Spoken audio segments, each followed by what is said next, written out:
안녕하세요. 커피앤톡입니다. 오늘도 와주셔서 감사드리고요. 바로 사연 읽어보겠습니다.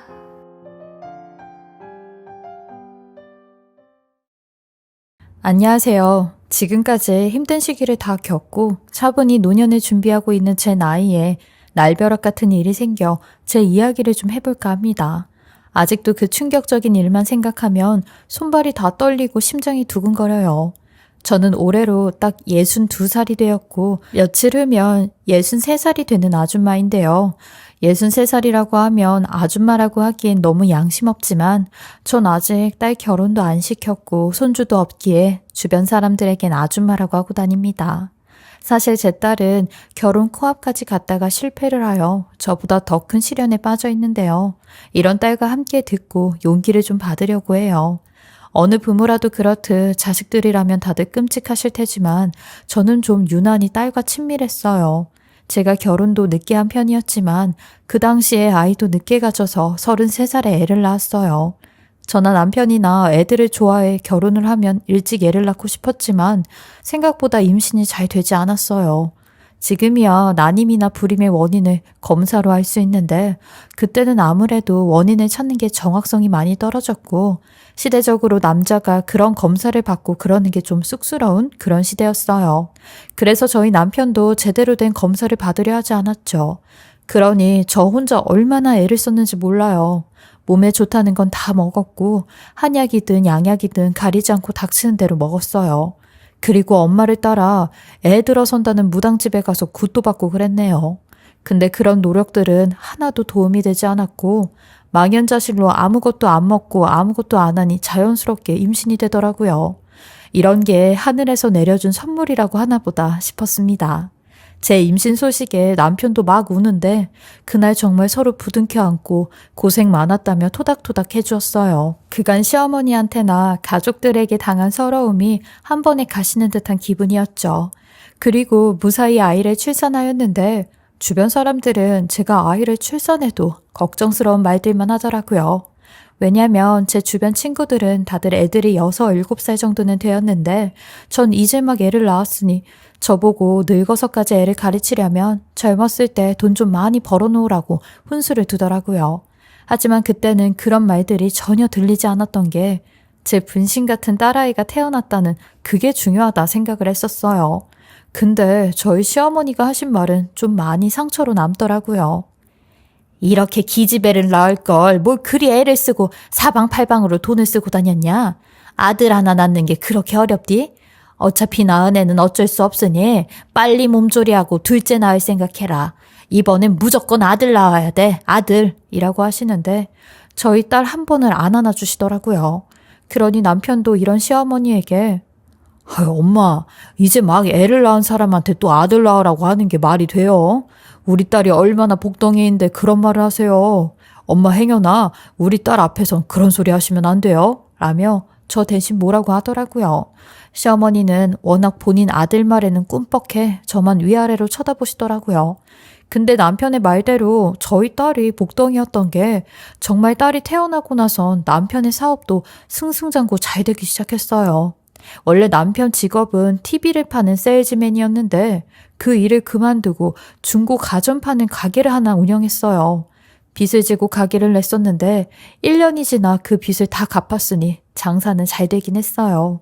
일반 가정에서 쓰는 가전을 팔고 업소나 식당에서 쓰는 가전도 팔았는데 제 남편이라서가 아니라 물건 하나는 정말 기가 막히게 팔았어요. 그것도 제주라면 제주인데 어떤 사람은 남편이 하는 장사 수완을 배우고 싶다며 3달 동안 월급도 안 받고 무일푼으로 장사도 배우곤 했거든요. 매일 저녁마다 남편이 싸들고 오는 돈을 세며 이대로 영원히 살았으면 좋겠다고 했었네요. 그때는 또 카드보다 현금 결제를 많이 해 매일같이 돈을 만지는 그런 소소한 기쁨이 있었거든요. 어찌 보면 저나 남편이나 저희 딸이나 이때가 가장 행복했던 때가 아니었나 싶어요. 왜냐면 가게가 10년도 못 가 쫄딱 망해버렸는데 IMF가 터지고 만 겁니다. 물론 이때는 국민들 모두가 힘든 시기였지만 저희 가족 또한 IMF를 비껴나가지 못했고 정통으로 맞게 되었던 거죠. 지금 당장 월급도 못 받는 그런 시국에 사람들이 가전을 바꿀 여유가 없었고 되려 가지고 있던 가전까지 파는 그런 사정이었어요. 또한 없어도 폐업을 하거나 새 가게를 차리는 사람이 없었기에 가전 살 일이 아예 없어지게 된 거죠. 그래도 남편은 어떻게든 자식 마누라 굶어 죽게 하진 않는다며 이리저리로 바쁘게 뛰어다니며 가전을 팔았는데 얼마나 열심히 다닌 건지 항상 신발 밑창이 다 닳아 한 달을 못 신곤 했어요. 하지만 남편이 그렇게 열심히 뛰어다니는데도 빈손으로 들어오는 날이 더 많았고 차 사고를 당해 일을 못하게 되는 날도 생겼어요. 이런 남편을 보니 마냥 턱만 괴고 이 사람만 바라볼 수 없는 그런 상황이었죠. 그래서 전 남편 혼자 그 큰 짐을 짊어지게 할 수 없었고 저 또한 일을 같이 해야겠다는 생각이 든 거죠. 그래서 매일같이 벼룩시장을 보며 일자리를 알아보았고 정말 어렵게 건물 청소일을 구해 일을 하게 되었는데 그 건물 주인도 파산을 하게 되면서 제가 일을 한 3달치 월급을 줄 수 없다며 월급 대신 건물에서 가지고 갈 수 있는 것들이나 가져가라는데 남편한테 딸 기저귀 값이라도 벌어가지고 오겠다고 걱정 말라고 호언장담하고 나갔는데 무일푼으로 들어오니 남편은 제게 심한 말을 내뱉기 시작했어요. 머리에 든 게 없으면 가만히나 있던가. 왜 쓸데없이 나가서 뻘짓을 하고 다녀? 누가 당신 보고 돈 벌어가지고 오라고 했냐고. 차라리 그 시간에 예린이나 돌볼 것이지. 아랫집 할머니한테도 예린이 돌봐준 값 줘야 된다며. 옆엔 내가 쓸데없이 나가서 돈을 이중으로 쓰고 있네. 아유 한심해. 라고 하는데 아무리 장사가 안 되고 주머니에 돈이 간당간당 한다고 해도 저한테 이런 말을 내뱉는 남편이 괘씸하기만 했어요. 누군 마음에 있는 소리 못해서 안 하는 것도 아니고 참는 거일 뿐인데 남편과 큰 소리 내봤자 싸우기밖에 더 할 것 같아 그냥 조용히 참고 넘어갔어요. 하지만 결국 남편이 하던 가게는 쫄딱 망하게 되었고 빚까지 지게 되었죠. 그러니 저희 부부도 불화가 점점 극에 달했고 나중엔 서로 사내만해하며 볼장 다 보고 나서 이혼을 결심하게 되었어요. 돈이 뭔지 좋았던 시절까지 후회와 원망으로 만드는 게 참 왼수 같더라고요. 결국 돈 때문에 이렇게 갈라서는구나 싶었습니다. 처음엔 서로 욱하는 마음으로 이혼을 하자고는 했지만 나중엔 남편이 그러더라고요. 저랑 이혼을 해야 본인 앞으로 있는 빚이 저한테 안 간다며 절 위해 이혼하는 게 맞다고 했어요. 사람 앞일 모른다고 혹시나 본인이 사망을 하거나 사고를 당해 그 빚이 저한테까지 가면 안 되니까 선택한 방법이었죠. 남편은 어차피 자기가 가진 돈은 없어 재산 분할해 줄 돈도 없지만 딸아이 양육비는 매달 준다고 했어요. 단돈 10만 원이라도 매달 줄 테니까 걱정하지 말라고 했죠. 근데 저도 이런 부분은 남편을 믿었던 게 남편이 워낙 딸을 끔찍히 생각하는 게 있으니까 양육비는 제가 굳이 말 안 해도 알아서 보낼 거라 생각은 하고 있었어요. 그리고 딸도 지 아빠가 보고 싶으면 언제든지 보러 다니고 지 아빠랑 놀이공원도 가고 평상시처럼 잘 지냈어요. 저희도 법적으로만 부부가 아니었고 몸만 따로 살 뿐이지 딸 생일이나 명절은 함께 보내곤 했죠. 그런데 어느 날 딸이 남편을 만나고 왔는데 얼굴이 사색이 되어 집에 들어온 겁니다. 전에 같으면 오자마자 저한테 지저귀는 새처럼 오늘은 아빠랑 뭘 했고 뭘 먹고 어딜 갔는지 이런저런 이야기를 다 했을 텐데 그날따라 아무 말도 하지 않고 방으로 휙 하고 들어가더니 방 문까지 잠궈버리는 겁니다. 저랑 얘기를 하자고 해도 도통 말을 안 하는데 그날 저녁에 남편의 연락을 받고 나서야 딸이 왜 그랬는지 알 수 있었어요. 남편은 제가 전화를 받자마자 예린이가 당신한테 얘기해? 라고 하더라고요. 그래서 저도 뭔 일이 있긴 한 것 같은데 얘기를 안 하네? 왜? 당신이랑 있을 때 무슨 일 있었어? 애가 갑자기 왜 저러는 거야? 라고 물었죠.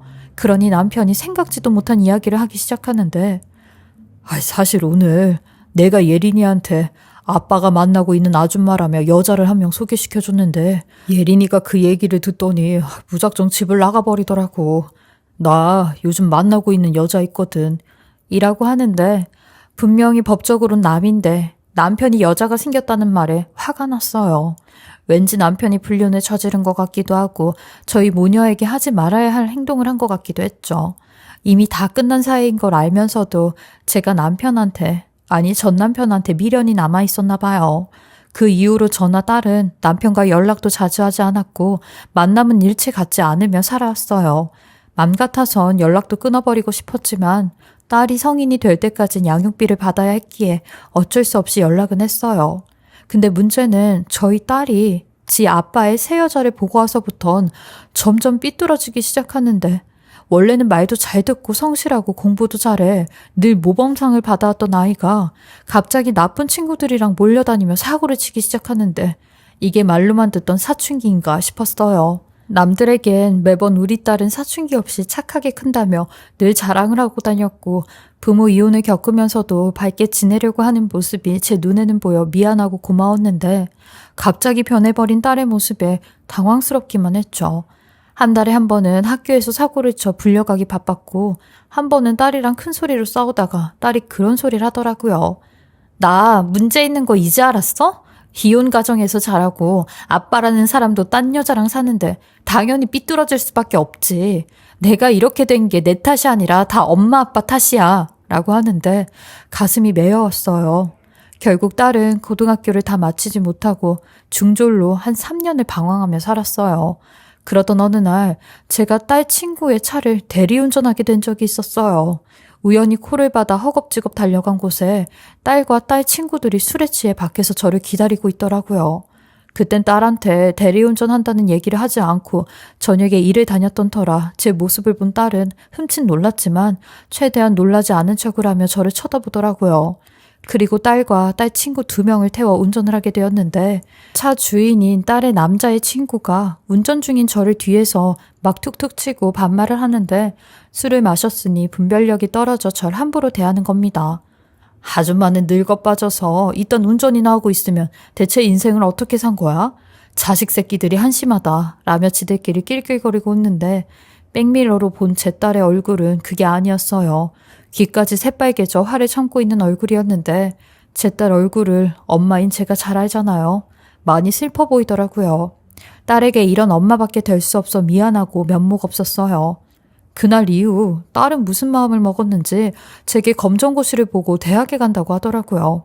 그동안 제 속을 썩여와 죄송하다며 이혼한 엄마 아빠가 미워서 이렇게라도 본인이 저희에게 화난 걸 보여주고 싶었다는데 너무 멀리 와버렸다며 이제라도 정신 차리고 공부해서 성공을 하겠다고 하더라고요. 그리고 아무리 돈이 없어도 대리운전은 하지 말라며 8살 어린 아이처럼 제품에 기대어 엉엉 우는데, 저는 드디어 내 딸이 돌아왔다는 생각이 들었고 이 모습이 진짜 내 딸이라 생각이 들었어요. 한 4, 5년 방황하고 이제라도 돌아왔으면 늦지 않았다고 얘기를 해주며 엄마는 항상 네 뒤에서 널 서포트 해주겠다고 했어요. 그렇게 딸은 2년 만에 검정고시와 대학 합격을 하게 되었고 약대에 입학을 하였어요. 2년 동안 딸이 5시간 이상 잔 걸 보지 못했는데 끝내 본인이 가고 싶어 했던 학교에 학과를 들어가고 말더라고요. 제 딸이지만 정말 장했어요. 사고만 치고 말썽만 부리던 딸이 개과천선했다는 말밖엔 할 수가 없었죠. 그리고 졸업 후엔 바로 약국에 취직을 해 돈을 벌었는데 첫 월급을 받아 전부 다 제게 주며 그동안 지켜봐 주셔서 감사하다며 이제부턴 정말 효도하겠다고 하는데, 그 말에 뭉클에 딸과 부둥켜 안고 울었어요. 너무 길고 긴 터널을 걸어온 것 같았거든요. 그리고 작년 딸이 결혼할 사람이 생겼다며 예비사위를 데리고 왔는데, 딸에게 몇 번씩 들어와서는 알고 있었지만 이렇게 갑자기 결혼을 할 줄은 몰랐어요. 손님으로 만나 연인까지 발전을 했다는데, 예비사위는 직업이 사업을 하는 사람이었어요. 근데 옛날 남편 생각이 나 사업하는 게 조금 걱정이 되더라고요. 그걸 알았는지 예비사위는 결혼하기 전에 제게 허락을 받기 위해 대학 졸업장이랑 통장이랑 사업자 등록증까지 가지고 와 본인에 대해 어필을 하더라고요. 평생 제 딸 고생 안 시키고 결혼하면 약국도 차려주고 먹여 살릴 수 있다며 믿어달라고 하는데, 어린 친구임에도 불구하고 돈을 꽤나 많이 벌어둔 사업가였어요. 그렇게 본인 통장까지 보여주며 신뢰를 쌓는 예비사위를 저는 허락하게 되었고, 전 남편에게도 연락을 해 이 사실을 알렸습니다. 전 남편과는 자주는 아니더라도 1년에 몇 번씩 연락은 했었는데, 맨날 딸이 결혼을 하게 되면 본인이 같이 손을 잡고 입장을 하고 싶다고 입에 침이 마르게 얘기를 해 이 사실을 알렸죠.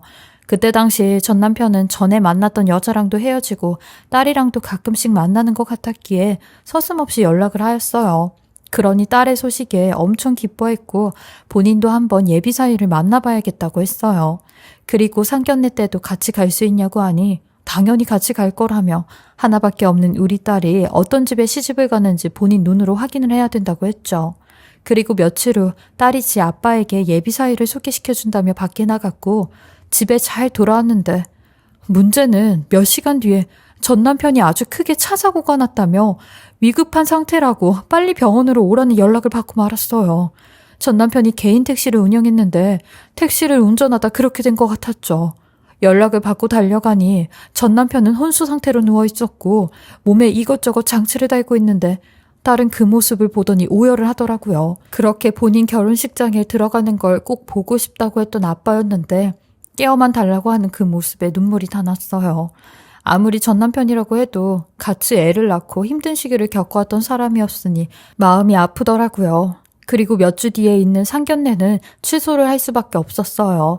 제가 직접 안사돈에게 전화를 드려 전 남편의 사고 소식을 전했고 지금 상견례 할 경황이 안 된다며 잠시 미뤄둬야 될 것 같다고 하니 예비사돈도 그렇지 않아도 제가 먼저 연락을 드렸어야 했었는데 마음이 많이 심란하실 것 같아 연락도 못 드렸습니다. 라고 하며 일단은 무기한으로 날짜를 미루자고 하며 저한테 과일이며 조기 이런 걸 사서 보내주셨어요. 참 경우가 바른 분이구나 생각이 들었죠. 그리고 한 달 뒤 저희는 어쩔 수 없이 예정대로 상견례를 진행하게 되었어요. 혼수 상태인 전 남편은 언제 깨어날지 몰라 약속대로 상견례를 하게 되었죠. 그리고 무거운 분위기 속에 한참 이야기가 오고 가고 있는데 갑자기 쿵 하는 소리와 함께 식당 룸의 문이 막 흔들리기 시작하는 겁니다. 무언가로 내리치는 듯한 소리가 들리는데 다들 깜짝 놀랐고 예비사위가 일어나 문 쪽으로 다가가 누구냐고 하며 문을 열었는데 세상에 밖에 있던 사람은 다름 아닌 제 전 남편이었습니다. 목발을 짚으며 힘겹게 씩씩거리는 얼굴을 하고 있는데 저와 딸의 예비시댁 식구들까지 깜짝 놀라 경악을 하고 말았죠. 전 남편에게 다가가 이게 대체 어떻게 된 일이냐며 병상에 있어야 하는 사람이 여길 어떻게 왔냐고 했어요. 그러니 전 남편이 제게 입을 뻥끗거리며 뭐라고 말을 하는데 부정확한 말소리에 제가 제대로 알아듣지 못했고 전 남편이 테이블 위에 본인 핸드폰을 꺼내 녹화된 동영상을 하나 보여주기 시작하는데 전 남편이 틀어준 장면은 블랙박스에 녹음이 된 대화 내용 소리였습니다. 그리고 듣게 된 대화 속엔 정말 충격 이상의 대화들이 녹음되어 있었는데 남편이 누군가의 연락을 받고 본인 택시를 끌고 인적이 드문 곳으로 가는데 그때 누군가 남편의 차에 올라탔어요. 그리곤 택시에 타자마자 욕과 험한 소리를 난무하는데 그 사람은 바로 예비 안사돈이었습니다. 예비 안사돈은 전 남편에게 왜 하필 만나도 이렇게 만나냐고. 당신 딸한테 우리 얘기 아직 안 했지? 라고 하니 남편이 아직 얘기 안 했으니까 당신 아들한테도 우리 딸이랑 정리하라고 그래. 어디 말도 안 되는 사기꾼이랑 우리 딸이랑 결혼을 한다고 해? 내가 당신이랑 당신 아들이랑 살 때 당신 아들 사고치고 다닌 빚 갚느냐 아직까지도 고생하고 있는데 감히 우리 딸을 넘봐? 사업가 같은 소리 하고 있네. 남의 등 쳐먹고 사기치고 다니면서 또 내 딸 등을 쳐먹으려고 사기를 쳐? 내가 딸한테 이런 말 하면 또 상처받을까봐 나 때문에 또 본인 인생이 망쳤다고 할까봐 말을 못했는데 세호 그놈한테 적당할 때 정리하라고 빨리 헤어지라고 해. 당신이랑 당신 아들이랑 나랑은 악연이라고 라고 하는데 예비사돈이 아이고 그래. 잘난 약사 딸 하나 있다고 지금 모가지에 힘주는 거야 뭐야. 걔가 약사된 게 당신 때문도 아닌데 뭘 그렇게 대단한 척을 하고 있어? 어? 그냥 당신도 아무것도 모르는 척하면서 살아. 아니 우리 세호랑 당신 딸이랑 서로 죽고 못 살잖아 라고 하는데 남편이 절대 안 된다며 당신네들이 정리 안 하면 내가 딸이랑 전처한테 다 얘기할 거라고 당신들이 나랑 몇 년 동안 같이 살았던 그 사람들이라고 말을 한다고 하는데 예비사돈도 그 말에 지금 협박하는 거냐며 본인 아들한테 전화를 걸어 야 세호야 장씨 아저씨가 우리들 사이를 다 몰아버린다고 협박을 한다. 너 빨리 여기로 와 라며 본인 아들을 불렀고 얼마 뒤 예비사위가 차에 타선 남편을 막 구슬리기 시작하는데 아저씨 과거는 과거일 뿐인데 지금 너무하신 거 아니에요? 저 아저씨 딸이랑 갈 때까지 갔다고요. 근데 이제 와서 헤어지라니 그게 말이나 됩니까? 이왕 이렇게 비밀로 시작한 거 끝까지 무덤까지 비밀로 가지고 갈 테니까 결혼하게 그냥 두십시오. 제가 잘 데리고 살 테니까 라고 하는 겁니다. 그래도 전 남편이 강경하게 안 된다고 네 입으로 딸이랑 헤어지라고 하는데 그렇지 않으면 내가 딸이랑 전처한테 말을 할 수밖에 없다고 쐐기를 박더라고요. 그리곤 계속 실랑이를 하다 결국은 예비사돈과 예비사위가 알겠다며 저희 딸하고 헤어진다고 하더라고요.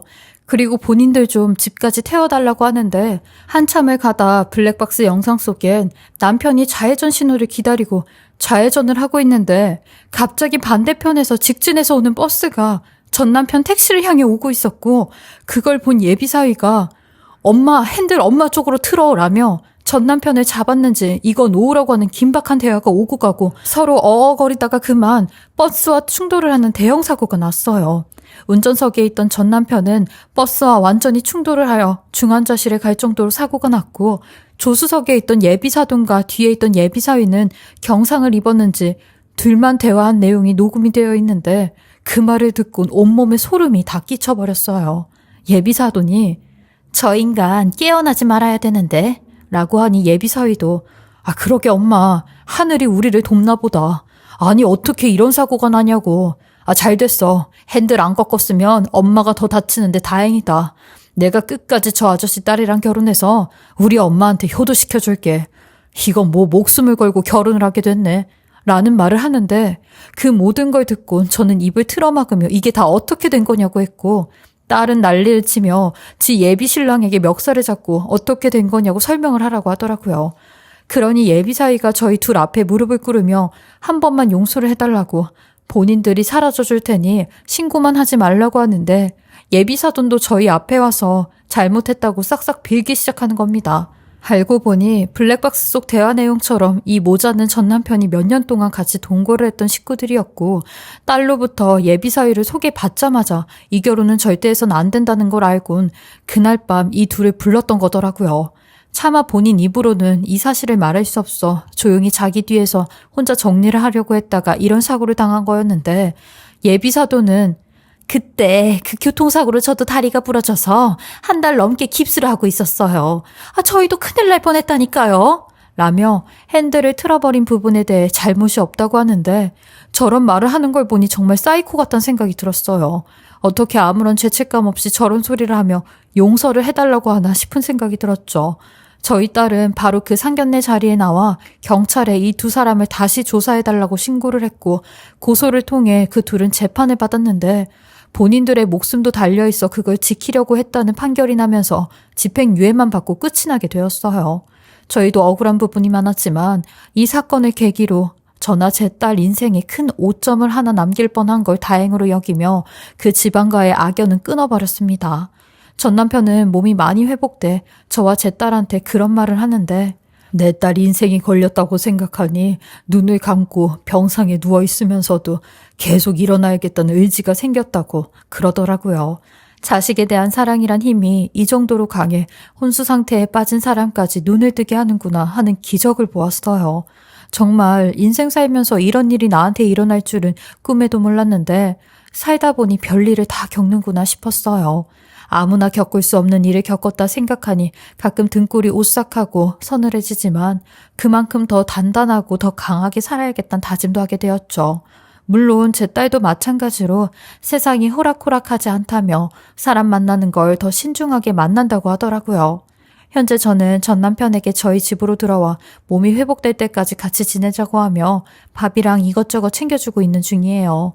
비록 이혼을 한 사이지만 서로 같이 늙어가는 처지에 이렇게 사는 것도 나쁘지 않다 생각이 들곤 하네요. 제 기막힌 이야기 들어주시고 읽어주셔서 감사하고요.